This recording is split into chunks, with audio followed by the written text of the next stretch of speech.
What's up, brother? Beautiful morning. Beautiful morning. Good to see you. Yeah, happy to be here. Mount Vernon. Indeed. When I was riding in, I don't think I've ever ridden by Calvary Cemetery before, and I could not get over the view that these dead people have.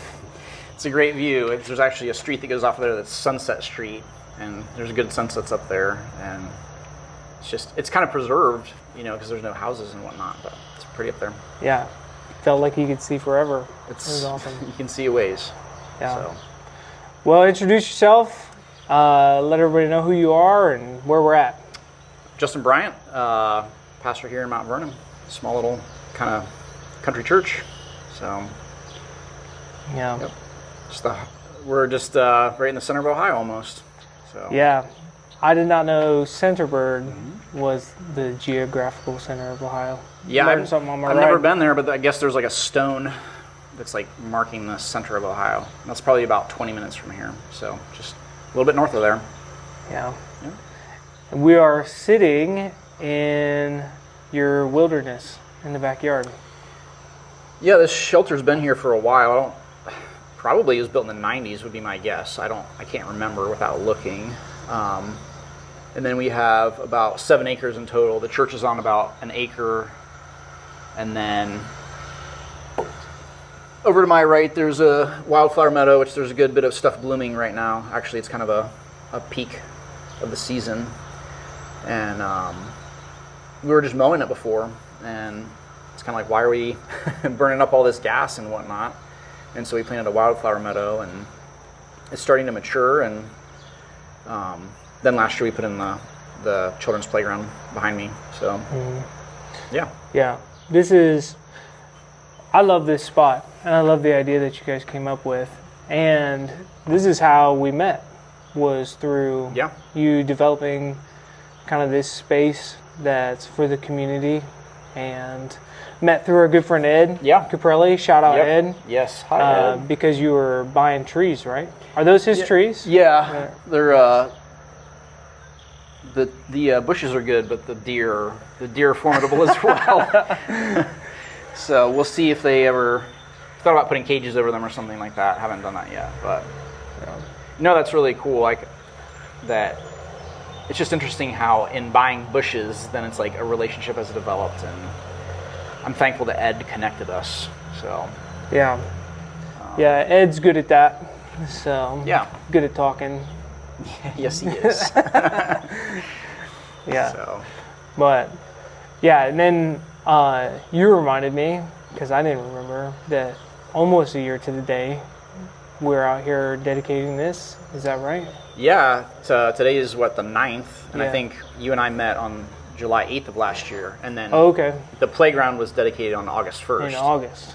Okay. And we're actually we have a slide. We're going to add a slide to the playground, and we're trying to do that here on Saturday. Add the slide, and then we're going to try to do a play date at the playground. So I don't know that I told you that, but hopefully you can grab your family, and it's a Saturday. So we're hoping to, keep it going with an event here in a few weeks, August 1st. So let's kind of rehash some of your thoughts heading into developing this space into what it is now. Well, it was I don't think that creating something is necessarily a linear process. And so I knew that we wanted to do something like, it was an empty field, then it was a wildflower meadow, and then I can't exactly remember how. We had been to some natural playgrounds. I know one place that my family had visited was like Stan Hewitt up in the Akron area, and they had like a natural playground area, and it was cool. And there is a natural playground where there's like a fallen log, and there's not a whole lot there, but just over on the other side of town. And we just enjoyed that. And so I think that idea kind of just gelled. So that would have been, I'm going to have to try to figure out my years here. I think that was like 2025 was the year that 2024 was kind of the idea was sort of gelling. And if I'm remembering right, we had the theme that year, because we have a theme and like a theme verse, and put it on the bulletin, and it was out of Psalm 50, and it's out of Zion, the perfection of beauty, God will shine forth. So we were thinking about beauty because that was the theme for the year. So I think it was just kind of like a merging of like our family experiences, and I was really also wanting to just not be status quo at the church, like, you know, Sunday morning, Sunday night, Wednesday night. It's like, okay, I really want to do something new. So there was that aspect as well. So it was like almost like threads of like a quilt or something coming, you know, the theme of the year, our family experiences, not wanting to keep status quo. And I think there's been some recovery for me of my past, because I was in like the design or like art creative industry before the Lord called me in the ministry. So it was like, okay, I need to kind of get back to my roots, because like the Lord knew that I was creative and a designer before he called me. And so there was kind of that aspect as well. So I don't know if there's any more threads, but like there was kind of a lot going on, and it manifested in this children's playground. You have this resource, right? The resource of the land, and it's very interesting because it was basically, it was a place, but it was just an empty field. Like you could have played soccer or football or thrown a frisbee or something like that, but it's kind of, it sort of felt empty. So it's like, instead of it being empty, let's fill it with something. And then so that was the meadow, and then the playground was like, let's add something to what's here. And it was pretty cool because someone suggested, put the playground in like Google Maps or like Apple Maps or whatever. And so like in naming it and then putting a pin on the map, it's like we have literally created a space. And that was a whole lesson for me, because you're not going to put a pin down for like an empty field.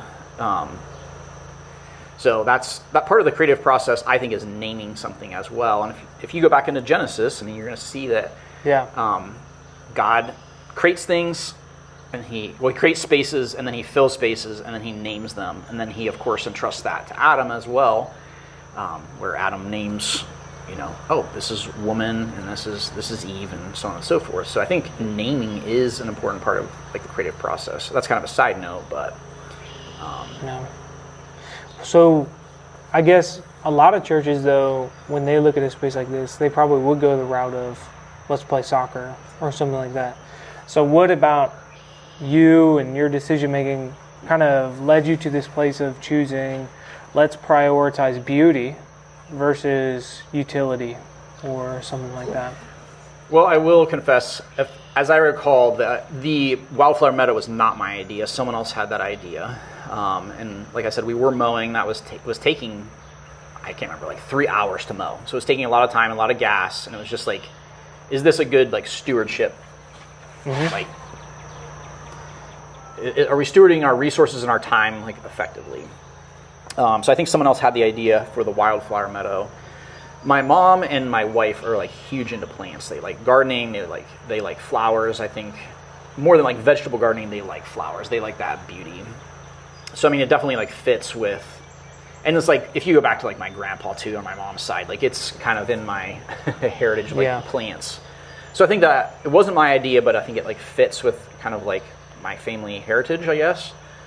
And then I think with the natural playground, I mean, I think that goes back to the fact that I was a designer before. And if I had it to do over again, like if the Lord hadn't called me and if I was like starting a career over again, I think I would consider being like a landscape architect.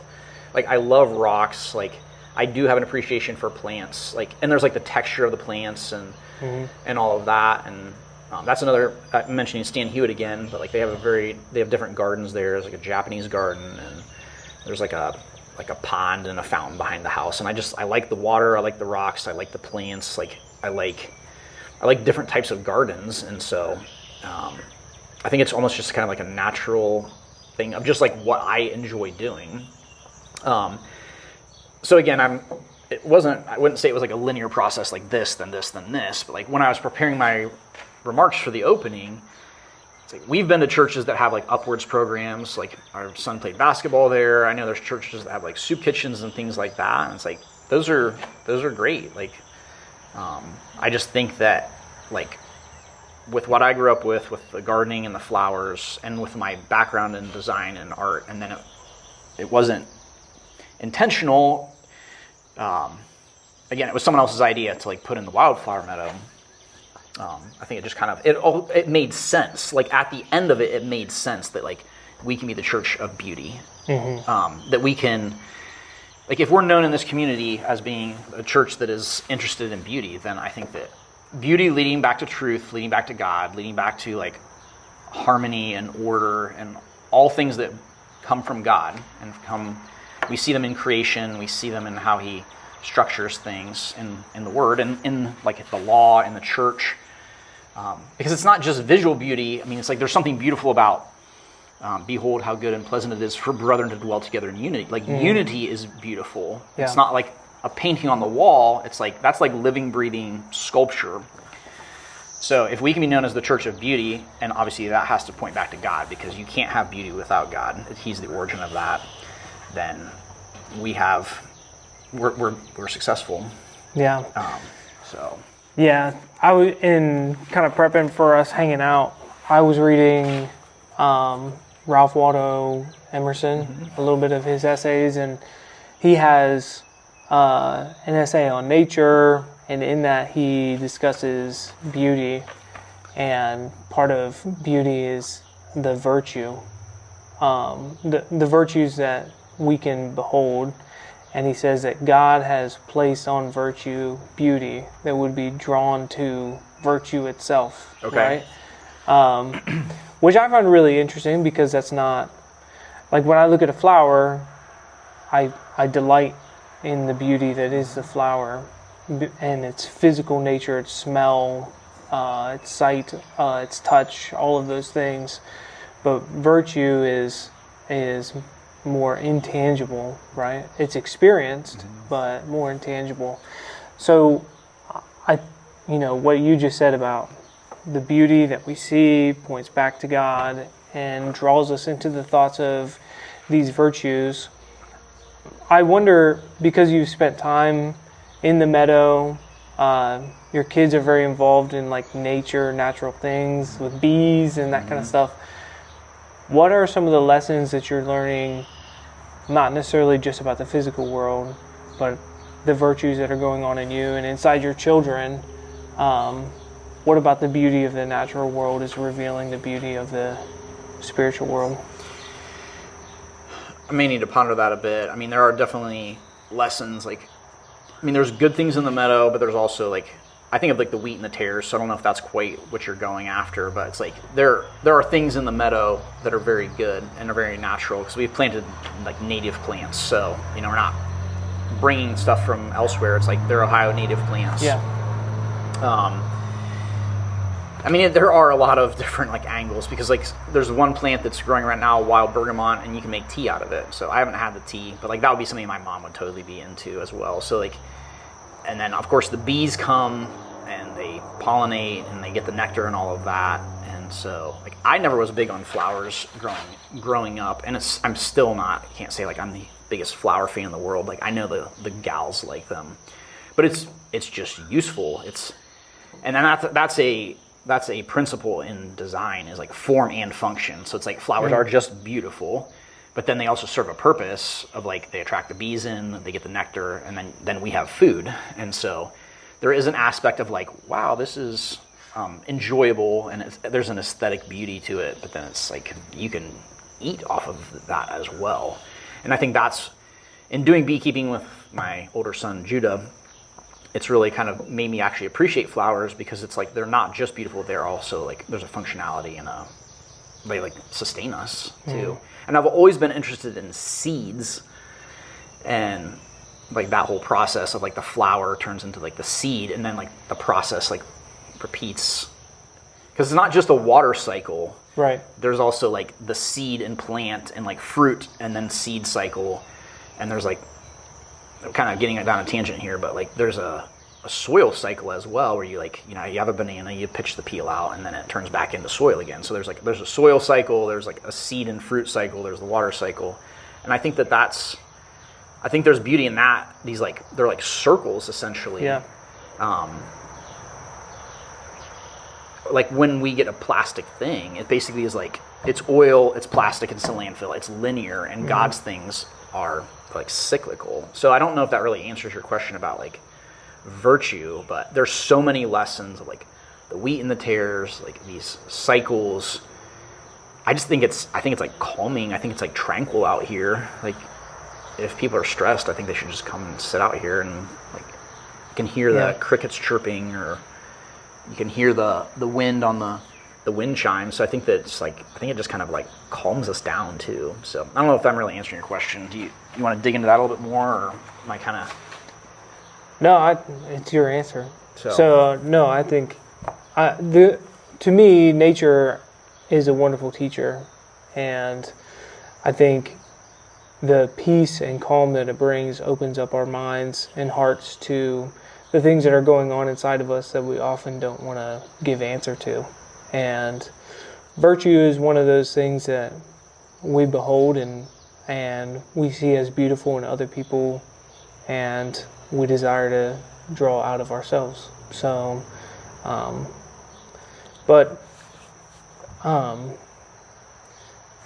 yeah, so that's it. I think you answered it fine. This is a different vein, but like I really enjoy going and sitting by the river, and like, I mean, our kids don't really sit by the river, they play, but I think there's something, I would say restorative. That's the word that I have with sitting by the river. It's restorative. And I think of like, obviously a well-known verse, but he restores my soul. He leads me by still waters. And I think our culture is just kind of like go, go, go, you know, scroll, scroll, scroll. And that's busy, and it's consuming. It's like a consumer culture, and there's something about just sitting, being reflective. And I tend to be more drawn to the river, but it's like I think there's a similar thing out here with the flowers and the plants, and I think there's a humility as well, because it's like the butterflies and the birds, they need this. And I think when I was younger, it's like, oh, I don't really like care about them or whatever. But it's like, well, they're God's creatures as well.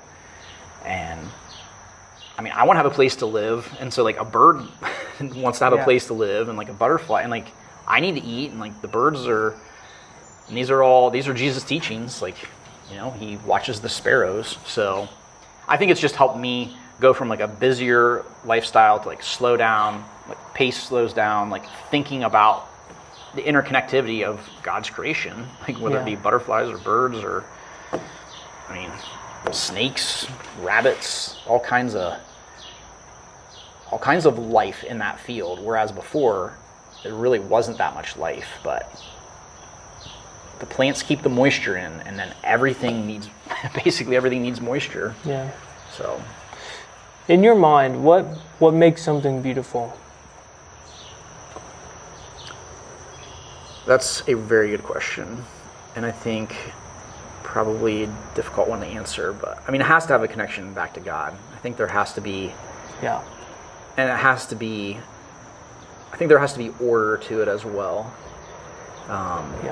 And so, like we talked about, like the water cycle, like there's an order to that. There's an order to the seeds and the growing process, and like whether it be a fruit or a flower at the end of that.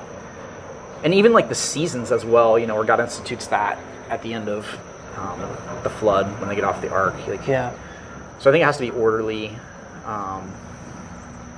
And I didn't prepare a lot for this, but I was thinking about like art, and to me there's like art and there's creativity and there's beauty. But there's some creativity that is just like weird and it's like bizarre, and it's like, so there's something different between creating for the sake of like graffiti. Like graffiti is creating, but is that when someone like does graffiti on the side of a building, is that improving the building or is that like degrading the building? So I think that with beauty, I think you're like accentuating and you're like bringing out maybe something that's there. Maybe I think photography can do this well. It's like photography can cause someone to see something that they wouldn't be able to see. The photographer sees it, they capture that, they frame it, they put it on the wall, and then it like stops you in your tracks. And it's like the work that they've done almost makes you stop and notice it. So I think that there's something fundamentally different between like graffiti versus, you know, like Michelangelo, Sistine Chapel, something like that. And actually, was chatting with one of my sons last night, and we were talking about motivation. It's like, I mean, some art is designed to just like shock, and other is designed to like get you to see something that you might not notice otherwise. So, and I mean, that's what I hope with this like pavilion, which was built as just like a picnic shelter, but like I hope people in town come out here and like eat their lunch and hear the wind chime and pick some flowers and take them home, you know? And it's like, you wouldn't have noticed it unless there was like a place to come and like sit and eat. Yeah. So, creativity needs not just be like weird or needs to not be necessarily controversial. There's that whole side of creativity, but then there's a side of like elevating. Adorning is a good word. Yeah. Like, you take a Christmas tree, you take a tree, and then you hang all these things on it. You adorn it, and it's like you hang the lights in there, and you can like see the structure of the branches. That's kind of what I'm talking about. Taking something and then like elevating it through, like being thoughtful and like your handiwork, you know? Yeah. Because you don't just like throw the lights on. You place them. Yeah. So. Yeah, I hadn't thought through adorning. That's a good word to kind of ponder on. I really like this question of like what makes something beautiful. It's a very good question. Because we will describe someone or something as beautiful without much second thought about like what is it actually that draws our attention towards it.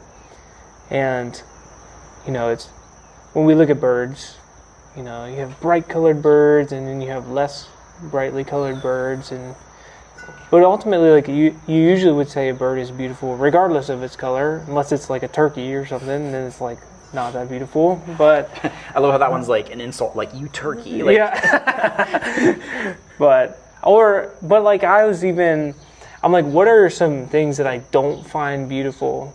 And I was thinking worms. But then like as you think about worms, they're actually, like when you think about them, they're actually beautiful. Maybe when you look at them, you're a bit appalled, but the part of the process that they're in, of the soil cycle and how useful they are, you're reminded that it is beautiful. And so maybe like its appearance gets negative marks, but then its usefulness gives it positive marks for beauty.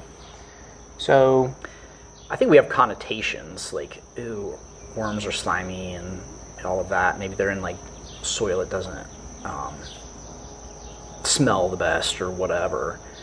And I don't know if I would say they're beautiful. You were talking about birds. Like, I really appreciate vultures. Like, I appreciate what they do. Yeah. And just the idea that they can soar in the air without flapping. Like, there is something kind of beautiful about that. Even though I wouldn't say like just looking at them, I'm like, wow, that's like a beautiful bird. Like, you know, you're gonna go with like a peacock or you know, like an indigo bunting or something like with color. But when you were talking there, it's like, I mean, imagine like a woman that's like a model. It's like she's like beautiful, and then she opens her mouth and she's just like spewing like filthy language. It's like, is she beautiful or not? It's like, yes, the shell maybe, but like inside, it's like if she's like vain or, you know, or like a politician, like, you know, they have those hot moment mics where they're very polished and everything, and then they're just like, well, you know, whatever, and they're just like chewing someone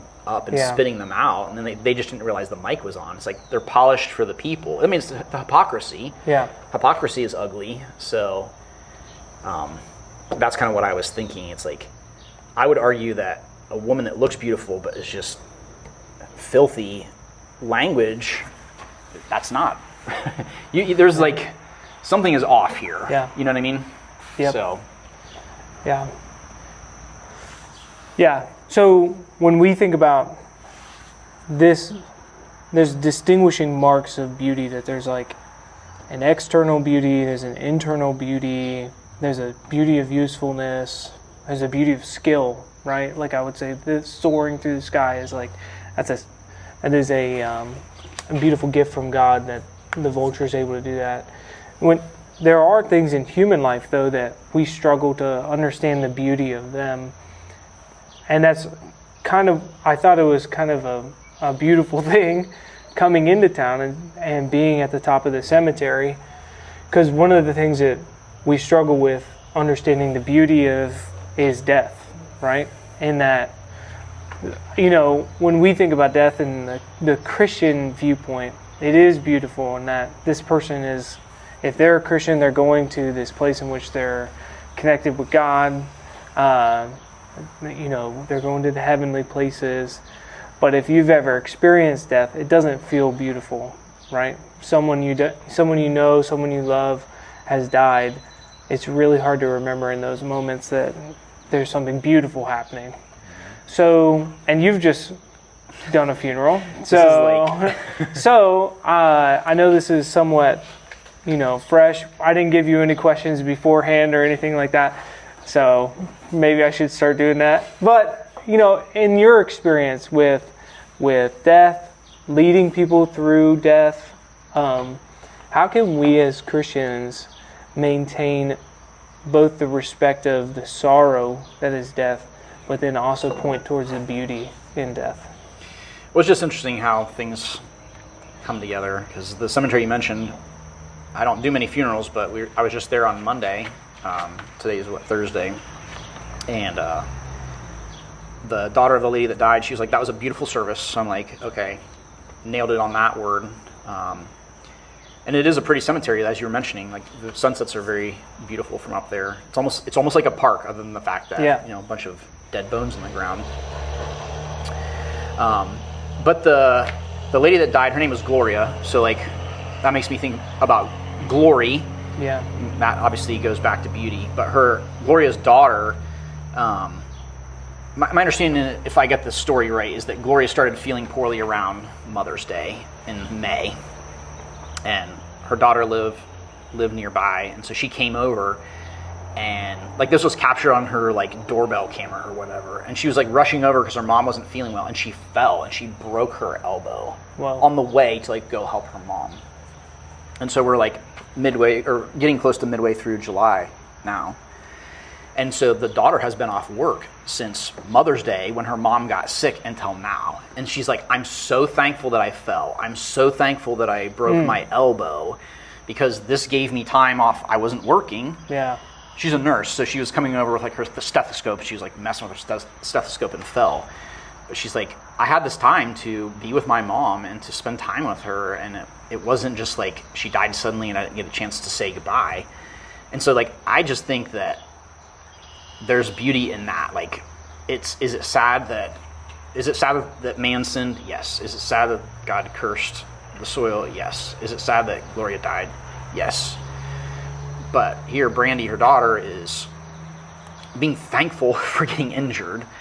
There's a contentment there. She's seeing the good in a situation that, it'd be easy to be well, this sucks, this hurts. Yeah. And so I think there is, I think that's beautiful. And that's her testimony. I didn't even know any of this until I met with the family.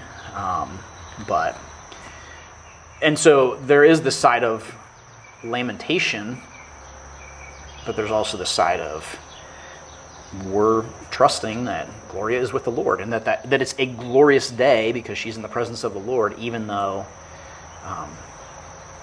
there is this physical reality.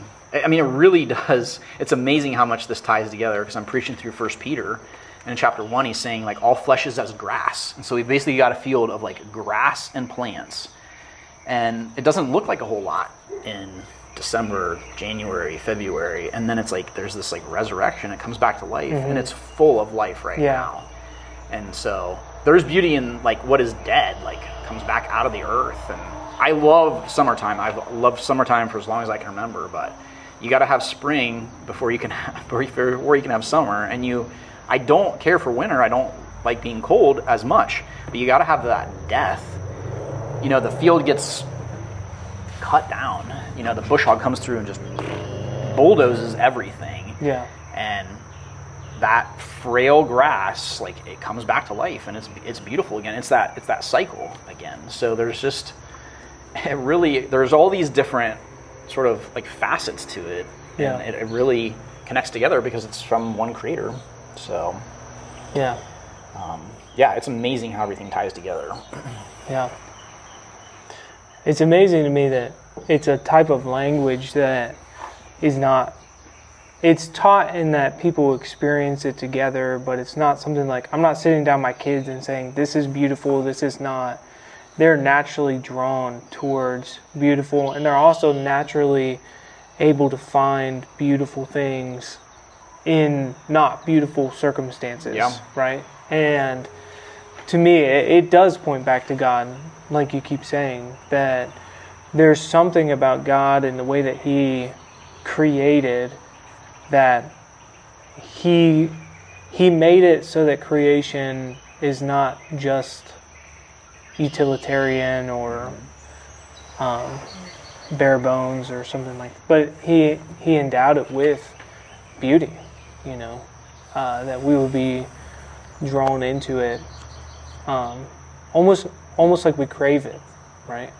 That it's something that people long for, so much so that they run off to the woods, I mean, I think it's pretty clear beauty is divine. Yeah. And it's like we are drawn to divine things.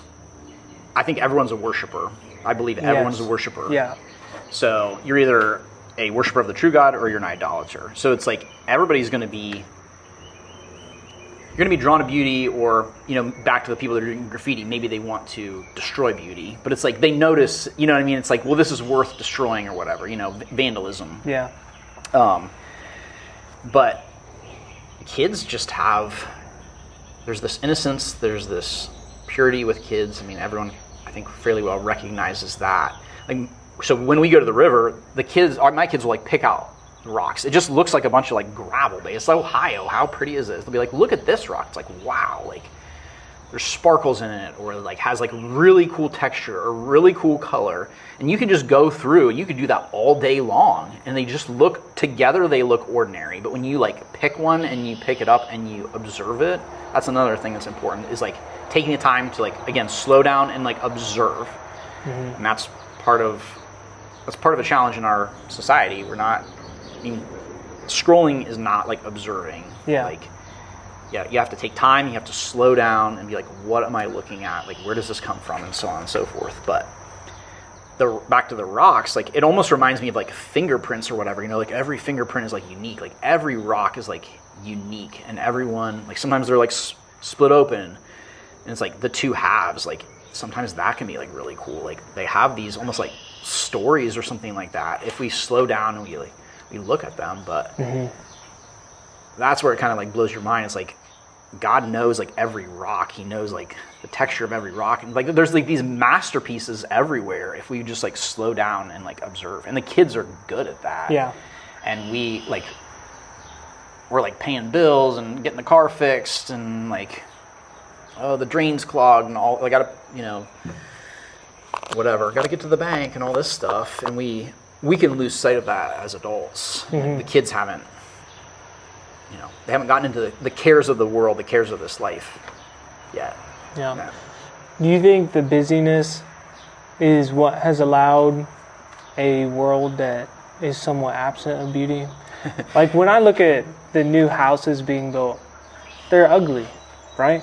No offense to people who just bought a $400,000 house, but like they're all ugly. They fall apart in like 10 years, like down to like the doorknobs, right? You see like the people who post pictures of like these ornate doorknobs or lamps. Yeah. And now we have these essentialism lamps that are just boring.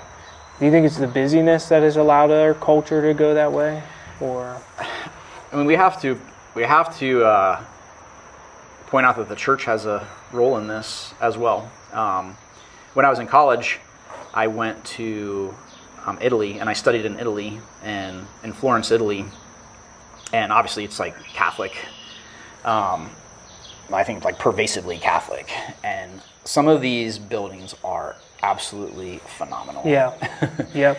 And I was actually just thinking about one the other day. My older brother's over in Europe right now, so I'm kind of like, in my mind, I'm kind of reliving that trip. That was 2003 that I was there.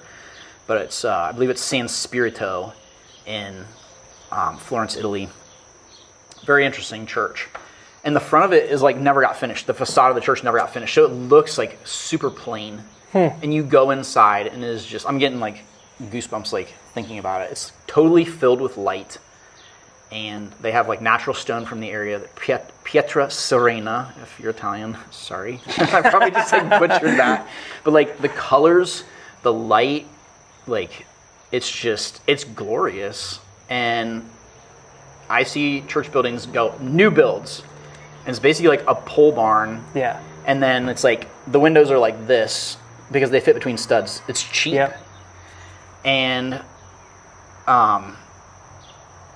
a gentler way would say, like, guys, this isn't the way. And a more harsh response would be like, I'm offended.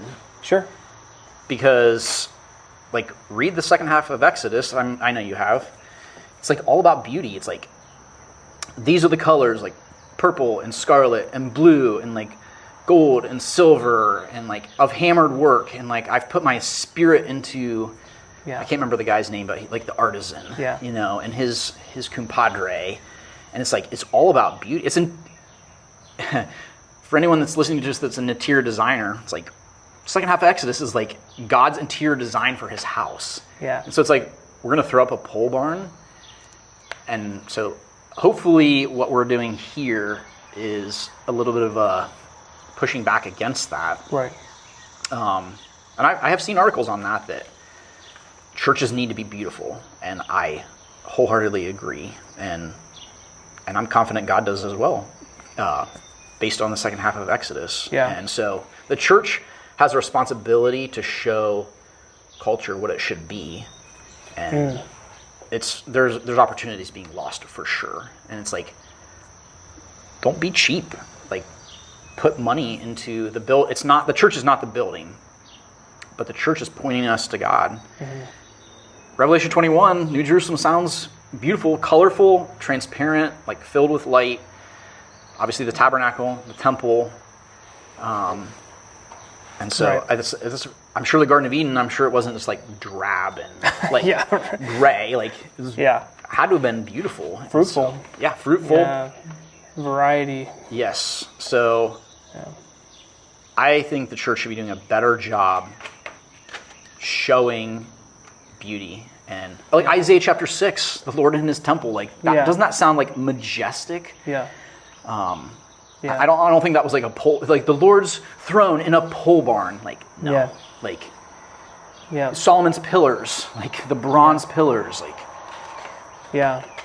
I like to fend against dualism, right? Separating the spirit and the body. I don't like keeping those two things separate. Because when you look at this meadow, which I know this will be audio for most people listening, so you can't see it, but it's just gorgeous. And this entire time I've been seeing butterflies float around, and you just see the breeze flowing through the flowers. And for me to say that it's only the spirit that matters would be wrong, right? I do think our buildings matter. And I think the things that we go to create, like if you're a carpenter or a metal worker or a machinist, a potter, it should be beautiful work. You should put your God-given talent and spirit into the work that you're creating to make this world a more beautiful place, because the physical things that you create do direct people's attention towards the God who created you, right?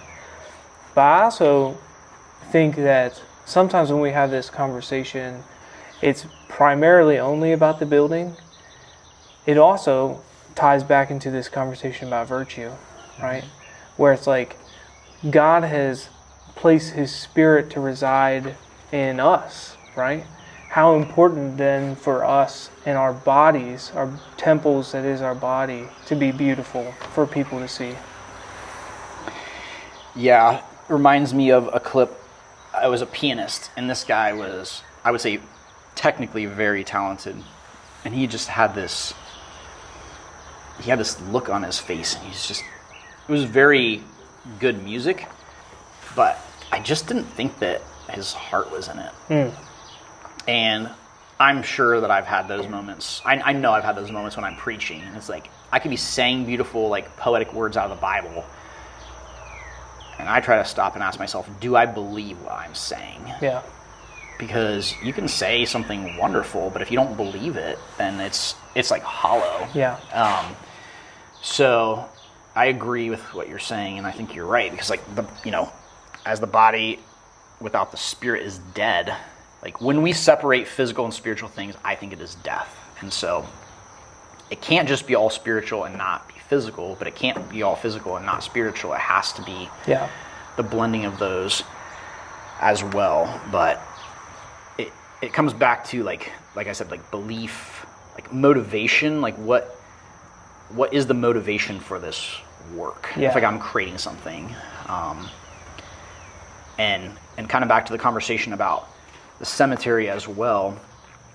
Not a Christian concept. It's a Japanese concept of wabi-sabi, where they like cups and stuff get broken and they repair them and they put gold in the cracks. I don't know, have you seen that before? Yeah. And I think that is really cool because I think that's the beauty in your life. Like you've had sin, you've had like difficulties, like you've had days where you've been frustrated. Like I've certainly had sin in my life. I've complained.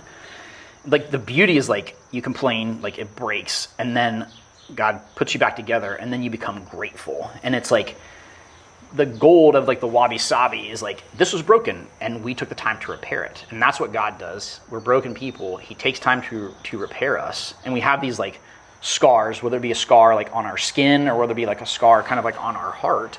And it's like there's character there, you know? And it's like Jesus is like look how much I love you. It's like, we wouldn't say like a hole in someone's like hand is beautiful, but it's like, that's how much I love you. I love you that much. Or it'd be like the same thing if there was some like accident or something like that, and you were like helping your kids and you got like, maybe even like lost a limb or whatever, and you're like, you know, or you're like maimed or something like that. Was that beautiful? Like, I'm maimed because I was like saving your life. I'm maimed because it's like, well, how is that not beautiful? Like, you know what I mean? You're not whole, like you came out of your mama, but it's like I sacrificed for you. Like, I think there's beauty in that, and that's there's generosity, there's selflessness. I think that's kind of getting back to your virtue question. It's like my body's not whole, but it's not whole for a good reason.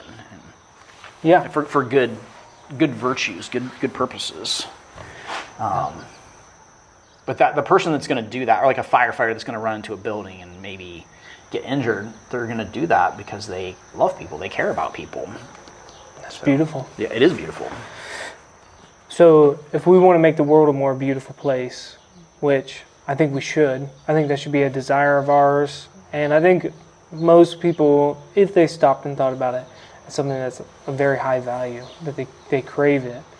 So if we want to make the world a more beautiful place, Pastor Justin, what can we do to make the world a more beautiful place? I think get to church, get to a good church, be around other believers, get in the Word, just seek to be beautiful yourself. You mentioned earlier before we were recording that your brother's into pottery, and it's like God is the potter, I am the clay. And so it's like, if you know anything about pottery, you don't want the clay to be too wet, you don't want it to be too dry.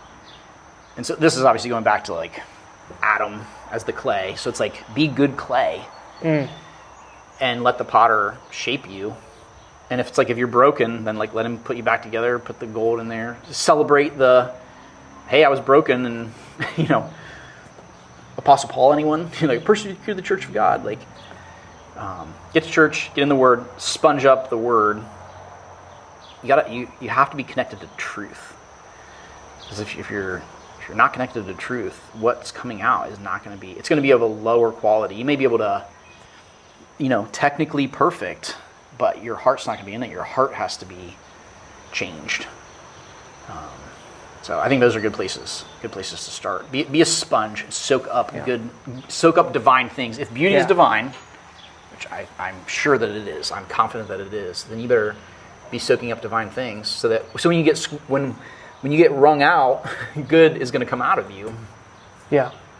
Yep. That's exactly where I wanted to wrap with that concept that if we believe that beauty is divine and it comes from God, and you want to make the world a more beautiful place, you better be around beauty, which is God, So I think that these are, to me, I try and think of like the highest virtues, and to me it has to be truth and beauty. Like those two things together just tie so much of our experience in life. And so I would add holiness as well, because it's like there's a purity and there's a cleanliness there. Worship the Lord in the beauty of holiness. That's truth telling you beauty, holiness. There are these like top tier. Yeah. Like I almost wonder if they're like essences of God, and like I think beauty could very well be in that top tier. Yeah. So, but it's not something that's typically on everybody's radar. Yep. Stop and think about it. Thanks for the questions. Hey, you're a beautiful man. Oh. Thank you. It's good to hang out with you. Blushing over here, you turkey. All right. See ya. Bye.